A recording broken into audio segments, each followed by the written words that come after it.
Yeah, Dobry den, Dziękuję. Thank you very much, Jan. I'm happy to be back in Brno. First, I want to acknowledge respected colleagues in Mandrivny Vizhak Theatre Festival Lutsk, Gogo Fest Mariupol, but also decentralized, Kit Gavatovice Festival in Lviv, Pro English Theatre and Tau Theatre in Kiev, Teatrok in Odessa, theatre artists now defending their communities in an unexpected, cynical reality.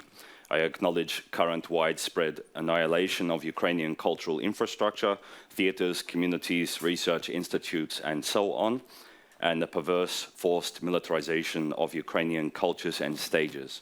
It is a waste of time, energy, talent, and life, I propose, when an artist is forced to rehearse how to use the gun. Thank you very much for your paper, Teresa. I lost you over there. I will present in some similar territory, actually, and a different perspective, designed to be provocation and critique. So I look forward also to interesting discussion later. And I have some artworks that I want to contribute from Australian history also to the animal ethics conversation. So today I will just do some very simple introductions to my concept of superhumanism, including its theoretical background, grounds for existence, and application as a model of spectatorship in theatre spaces.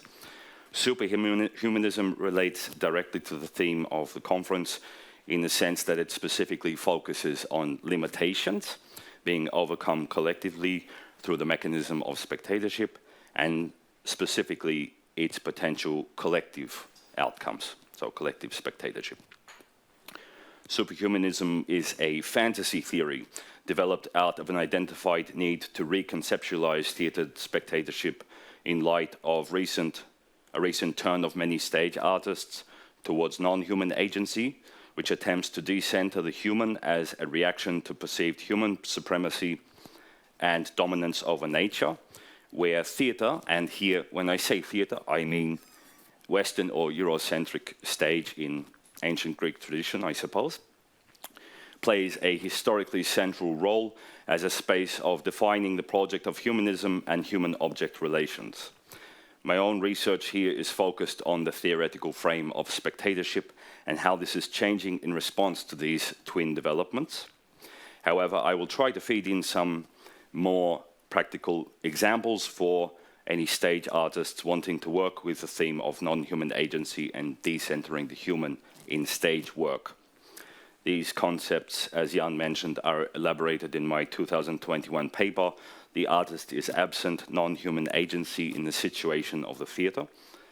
And I'll try to share the open access link for that somewhere in conference media.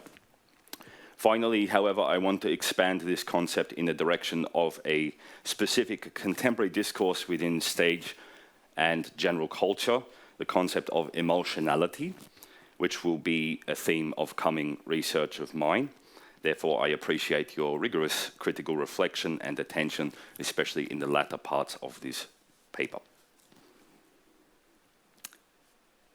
Although greatly accelerated by the pandemic and its subsequent alienation and forced digitalization of stage work, as well as its collapse of stage practices and collapse of what Paul Gilroy calls convivial life, or what Agamben in his series of blog posts in early 2020 refers to as bare life, building on his 1980s concept, a little bit different to conviviality, but nevertheless put under threat. The turn towards non-human agency in theatre processes begins sometime before this. Non-human agency has its best theoretical source in actor network theory by Michel Calon, Bruno Latour, and John Law of the 1980s, although I claim that its superhumanist turn, as I will refer to it, relies somewhat on some writing from Claire Bishop, the United States theorist, and the work of Marina Abramovich, specifically the work The Artist is Present from 2010, which I use as an example of the first superhumanist performance work. The Artist is Present, in The Artist is Present, the announcement of the artist marks a or over insertion of the human into the process of art creation and reception, as a singular, exceptional, authorial, let's say, super being. The proclamatory form of the title, as though triumphantly heralding the entrance of a person of significance, only underlined this, a superinscription of human authorship through the artist's presence in the artwork. I have an elaboration of this in my longer paper, but for now, a short version like this. What might this gesture say about the human subject of today? In reasserting or superimposing humanist principles of artistic engagement, the artist is present is in contradiction with much writing criticizing the Anthropocene. Teresa went over some of it. Such writing seeks to push back against human supremacy by looking to anti-humanist theories or groupings, such as anti-network theory, actor network theory, post-humanism, transhumanism, and non-human agency, as mechanisms to radically decenter the human from a position of supreme authorship of environment, narrative, and epistemology. Of these, non-human agency contains fundamental challenges to theatre's explicitly humanist origins. Many anti-humanist works resisting the Anthropocene generate new feminisms, post-colonial positions, and ecological activisms, which strike directly at the heart of the patriarchal Eurocentric practice of theatre. Nevertheless, these critiques contain their own pitfalls, specifically a tendency to be, or vulnerability to be appropriated by misanthropic causes and to ignore implication with and recreation of, I claim, targeted humanisms.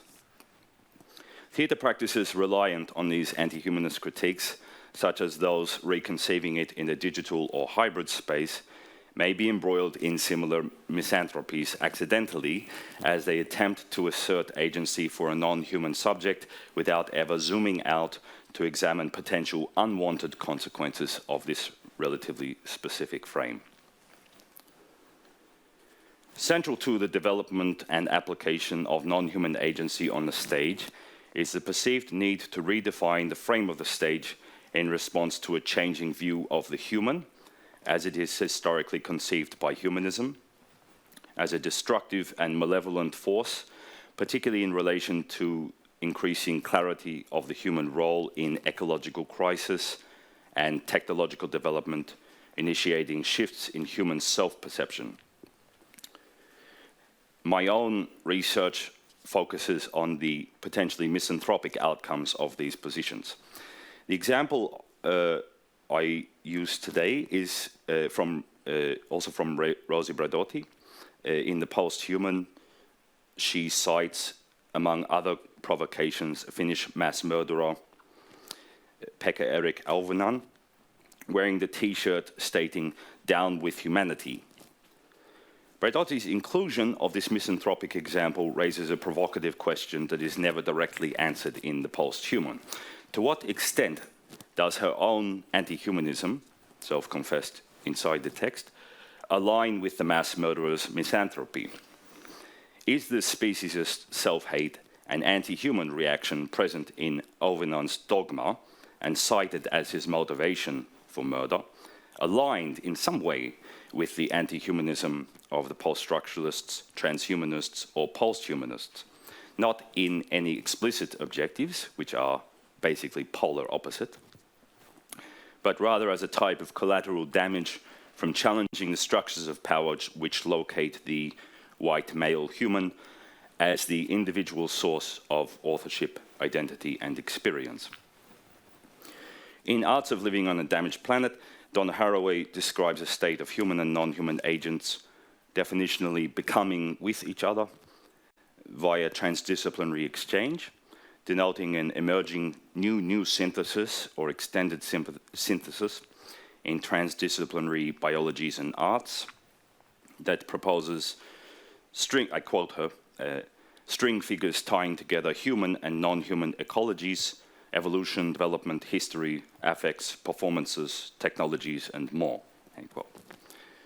Here, the theorist follows Jane Bennett, who in her 2010 book, Vibrant Matter, elaborates on the horizontal relationship between the human and non-human, stating that, quote, To experience the relationship between persons and other materialities more horizontally is to take a step towards a more ecological sensibility. Braidotti, not explicitly self-identifying as ecofeminist, expresses the same sentiment in her explanation of the possible new perspectives that posthumanism may open in academia. Quote, "In the age of Anthropocene, the phenomenon known as geomorphism is usually expressed in negative terms as environmental crisis, climate change, and ecological sustainability. Yet there is also a more positive dimension to it in the sense of reconfiguring the relationship to our complex habitat, which we call nature." For all three theorists mentioned here, the focus is dismantling of human supremacy. A power structure is explicitly or implicitly containing white supremacies, patriarchies, and colonial geopolitical systems of state power.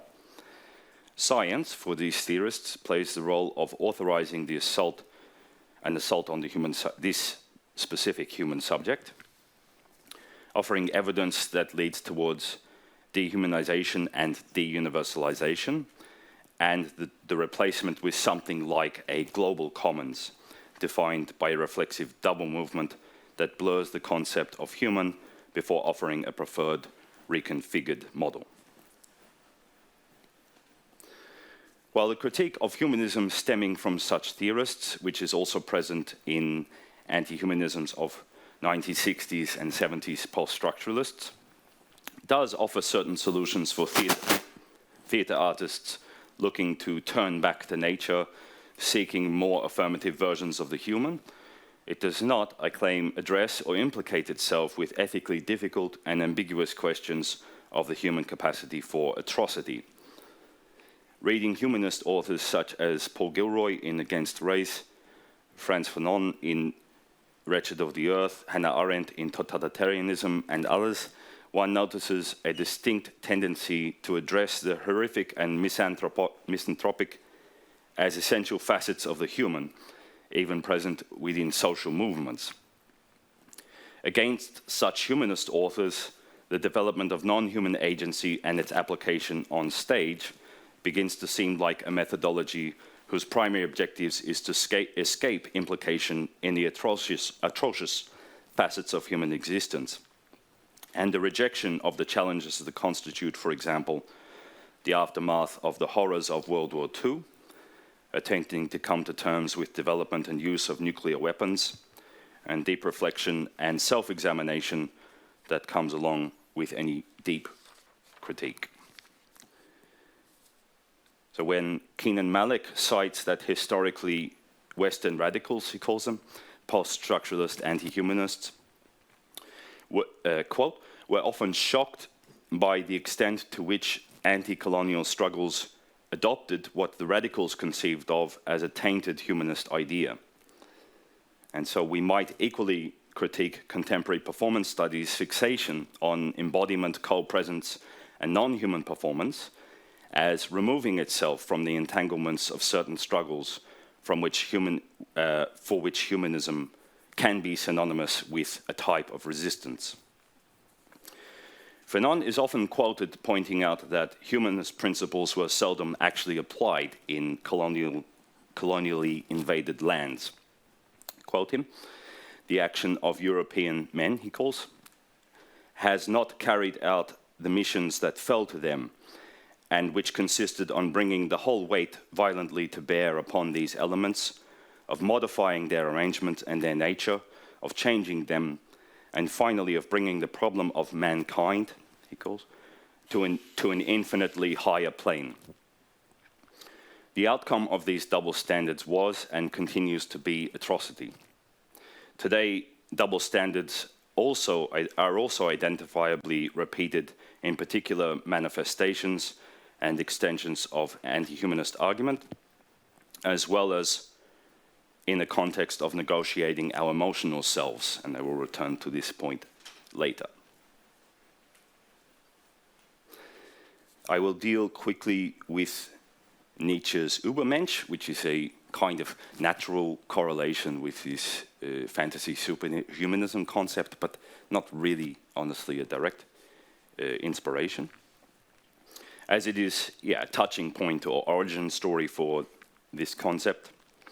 The problem inside the Übermensch, as I see, a common problem, commonly identified in Nietzsche's writing in Also sprach Zarathustra, is essentially one of its interpretation as an individualist phenomenon, which has inspired such theoretical movements as transhumanism to conceive of technology as a principal force of extending human limits, specifically such direction as augmentation of the human body, manipulation of psychology and brain waves, and so on. The connection with Bradotti's critique of the Vitruvian man as a symbol of the white male as an individual source of authorship, identity, and experience in the post-human can also apply to the Übermensch. In Nietzsche's or Zarathustra's articulation in the marketplace, the audience addressed is both literally gendered as male and figuratively offered a model through which it can centralize itself as a form of ideological power. When Zarathustra claims the human being as something which must be overcome, it sets out a fundamentally individualist objective that is very much in line with Nietzsche's thinking on selflessness or Christian morality.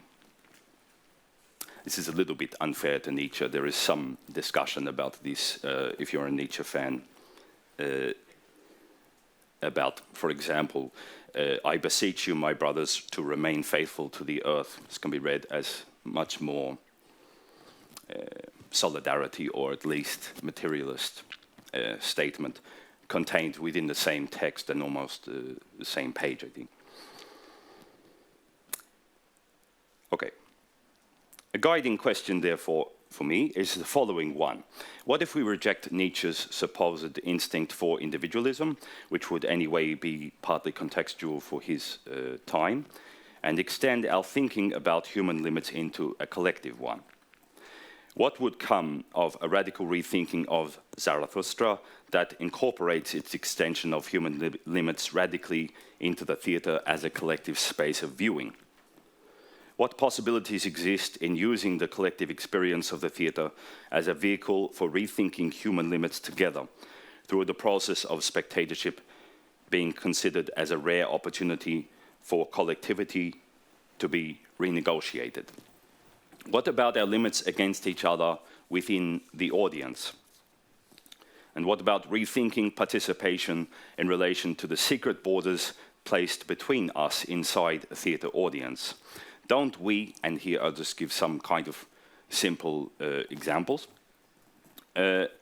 feel these borders? Don't we feel these borders every time we enter the theatre, every time we sit in the intimate space of the audience next to strangers or even friends, feel the lights go down and smell the disgusting perfume of each other?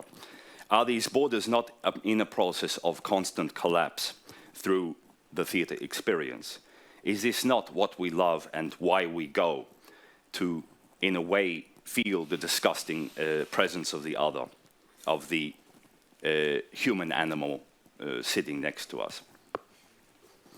Yeah, I'm being colorful here. Yeah.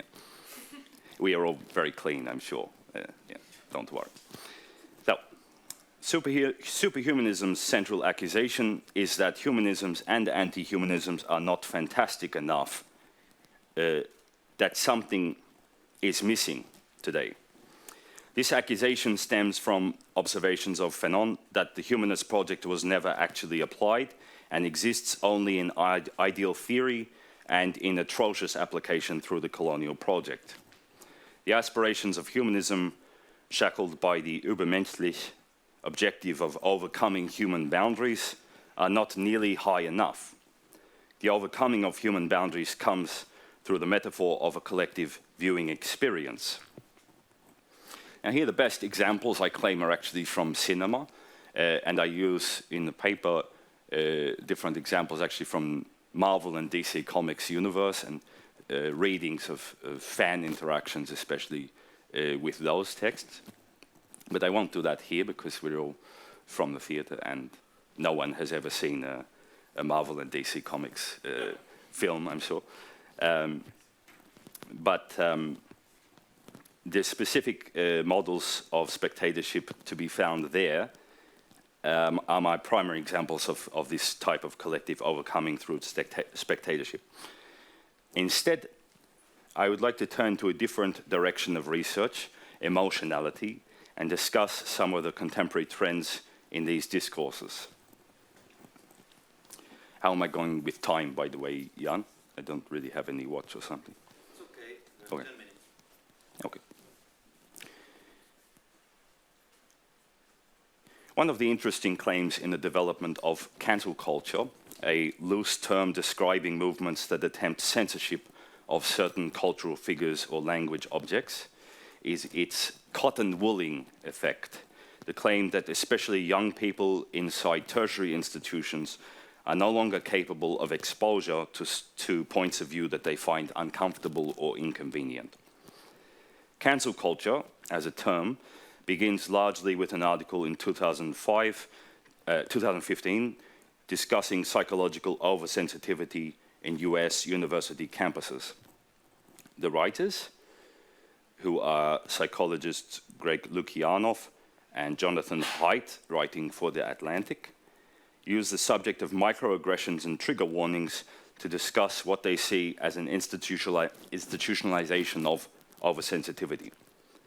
They claim to be guided by a protective pedagogical concern, asking, and I quote them, "What are the effects of this new protectiveness on the students themselves? Does it benefit the people it is supposed to help? What exactly are students learning when they spend 4 years or more in a community that polices unintentional slights, places warning labels on works of classic literature, and in many other ways conveys the sense that words can be forms of violence that require strict controls by campus authorities who are expected to act as both protectors and prosecutors?" Central to these questions are the concerns that drive the term cancel culture. Not only that it might result in attacks on institutional figures, but that it might not be culturally beneficial for the poor people who advocate it. The institutionalization of oversensitivity can be extended into a psychological condition of the trauma victim, unable to confront our monsters directly due to the intensivity of their re-traumatizing effect. We instead attempt to erase them from culture in the first place so as not to be exposed to them. We can already see the writer's specific construction of emotional sensitivity as a pedagogical background. Students are, for them, not capable of conceiving complex or aggressive realities, or simply prefer not to. This is not a new phenomenon at all, yet the amplification of the position of the trauma victim has been accelerated by social media and the tendency towards first-person testimony, I claim. It seems to me like almost every piece of new writing, journalism these days contains a direct address or a first-person testimony, and also in the theater it's kind of saturated with first-person testimony. To the point where I think it's become almost a necessary point of storytelling. Likewise, we get a proliferation of causes on the internet designed to target our sympathies to the extent that no global phenomenon today comes without an accompanying swathe of testimonials designed to address the viewer in a way that hits them on a personal level. The personal is political, that famous feminist second wave slogan of the 1960s and 70s, has transformed into something subtly different and potentially more sinister today. The political is personal. Or, as the political subject, I cannot conceive of a politics unless it engages me on an identity level. Political interests of an individual in this context come to rely and be dependent on as tools of identification and an abstract agreement that not only certain rights but also a lifestyle, way of life, should be protected. The audience, meanwhile, has transformed or is in the process of transforming, here I'm provoking, from a general public into an algorithmically generated set of aligned preferences designed to avoid encounter within the with a also constructed outside audience, non-aligned outside audience.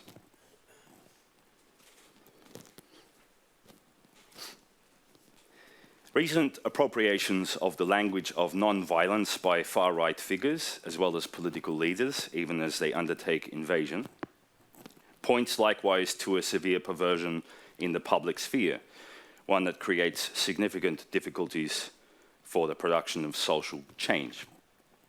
These perversions manifest through heavy manipulations in particular types, of performative emotionality, one that has its roots, I claim, in fascism, and yet persists in contemporary trends towards emotionality in performance and also in collaborative structures. Designed as protective measures, these non-violent, emotionally protective gestures can be quickly flipped and turned against their origins into new aggressions. They have their mirror in totalitarian structures and a particular emotional development of fascism as described by authors such as Hannah Arendt. I won't go into detail about this, but there's plenty of scholarship on this. Arendt, for example, writes about the functioning of pity in the French Revolution on revolution and what she calls an emotion-laden insensitivity to reality. To summarize, without a well-functioning public sphere, we are vulnerable to such emotional manipulation, where reality becomes a changeable emotional state depending on your media and narrative consumption within a particular sphere. And this is becoming, I think, not only optional, but a functional necessity in an emotional sense as the reality of atrocity becomes unbearable. We create naturally now, not naturally, but automatically these emotionally protected spaces, personal spaces. This brings us to today's great comedian, Vladimir Putin, currently president of Russian Federation, who expressed alarm and surprise in a press conference that Russian culture was being cancelled. I will quote him from translation. They are now engaging in the cancel culture, even removing Tchaikovsky, Shostakovich, and Rachmaninoff from posters. Russian writers and books are now cancelled. And later he even compares the situation to J.K. Rowling's public transphobic attacks.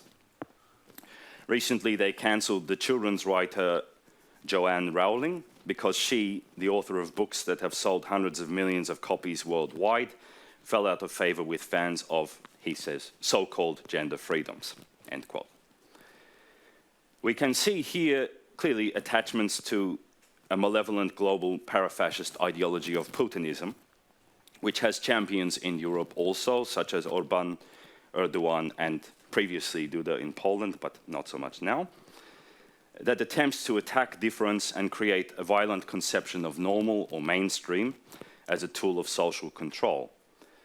In this, agents of cancel culture find their most significant obstacles, that the same appeals to emotional protection, which are employed, for example, in activism, may be equally employed against them. Isn't the Russian repeated, here I'm being provocative, isn't the Russian repeated claim during the invasion of this year's invasion of Ukraine, you need to acknowledge the Russian narrative? I'm paraphrasing it, but maybe you've heard this a couple of different times. Isn't this a type of twisted perversion of victimhood contained in, for example, Me Too movement, but not only? You need to acknowledge my narrative, you need to acknowledge my sphere, my reality. Even if the rhetoric of acknowledgement seems drawn from Rosenberg's study of nonviolent communication, and not to mention the deep irony of a world leader decrying the erasure of their culture while systemically undergoing an erasure of a neighbor's culture. So again, appropriations of the language of non-violence point to a severe perversion in the public sphere, one that creates significant difficulties for the production of social change through heavy manipulations in the emotionality of performance. What is the public sphere if not, after all, simply a set of negotiations conducted under preconceived conditions? If not cancellation, then how might this space be renegotiated in an era of increased streamlining, efficiency gains, and exploitation in the global system of trade under capitalism? How does the public sphere continue to pretend itself as an equal place when its foundations are increasingly built on questionable ethical grounds? Maybe not increasingly, always built on questionable ethical grounds. And what is the theatre's role in reviewing and re-examining these constellations, and in revealing the corrupt state of the platform on which our dramas are played out? And it is here that cancel culture, if we accept this term, encounters its biggest hurdles through an over-reliance on visibility. At the same time, the stage may become a real place of reconnecting the space of symbolic representation to the convivial social space of the theatre. Of course, the space itself may have transformed markedly over the course of the pandemic. Does theatre still have the same power to transform and intersect with that social space? Or was its convivial quality diluted by the intrusion of technology through perceived necessity into the theatre? Can we hope to reconstruct this conviviality of good social relations and being together in a context which has become fundamentally misanthropic? Okay, 2 minutes or something, 1 minute. Yeah, you got 2 minutes. I'll speak fast. How are these things connected? Important. And how do we put them into a theatre space? In both cases, the ones of so-called cancel culture and also non-human agency, particular ethical questions are at play, which necessitate deep contemplation to avoid options that seek to simply purify the human or sanctify it against certain corrupt conditions of contemporary existence. It is not enough, I claim, to say that we care. We need to actually care. It is clearly not enough to continue with planet-destroying systems of capitalist exploitation and then simultaneously enter into a deep emotional consideration of the other, as though this absolves us of ethical responsibility. This might seem too much of a stretch, but I really see it in this brutal emotional game that Putin, but also his henchmen, Dmitry Peskov and Sergei Lavrov, they're constantly playing this, we invade because we care. We want to protect the Ukrainian people, these types of things. It's again this language of care that they appropriate and weaponize, basically. And even this agony that you can see from Putin, it was such a hard decision and we thought about it for many. It's like, come on, if you really cared, then you would not invade. You would not invade and then say that you care. It's a nonsense. In the same sense, actual recognition of our ethical responsibility towards the non-human may involve not a deep scientific analysis or extreme empathic connection, but instead reaching deep within ourselves and each other to find new methods of collectivity that involve rigorous critical examination of spectatorship on a drama that is unfolding completely within our collective control. It is our doing, it is our making, and it can be stopped by us. A true spectatorship of agency will implicate its audience deeply in such questions, precisely removing ethical distances and mechanisms used to absolve us of responsibility, and instead deeply encouraging the non-human as a construction based on our own perception, our own experience. This denotes a different type of overcoming of human limits, the limits of our ethical selves, to examine ourselves as agents of a system that conducts violences in order to maintain its reality. So this is a type of recentering or over-centering of the human instead of decentering. We are not only emotional beings here for catharsis, we can intervene, I claim, superhumanly together. What is the artist's role in the facilitation of this super? Taking the lead from Abramovich, the first step appears on the surface to be a kind of stripping back of the artwork itself, a minimalist focus on social relations, an infinite site of study and interrogation. And yet the artist is present, is loaded with content that becomes visible when all else is removed. The nature, site, the platform of negotiation, herself as an identity and as a history, the specific spectator and their own experience, mood, feeling, atmosphere, and so on. The elevation, then, is partly a simple acknowledgement of microscopic details of the human under guise of a particular aesthetically driven presence. In announcing this reinscription or over-inscription of the human, the artist's present is a beginning, a suggestion rather than an endpoint. As new digital forms of togetherness are explored by theatre artists, these new formations of being together, leading themselves to potential new fantastic states of being, constitute a significant new mode of perception that allows collaborative discovery of new agencies over and into mutual experience, co-reliance, and collective elevation. Superhumanism is not grounded in hope, but in our mutual obligation that constitutes this collective movement up, and into a situation of active imagining into what it would be like to be human again. Thank you.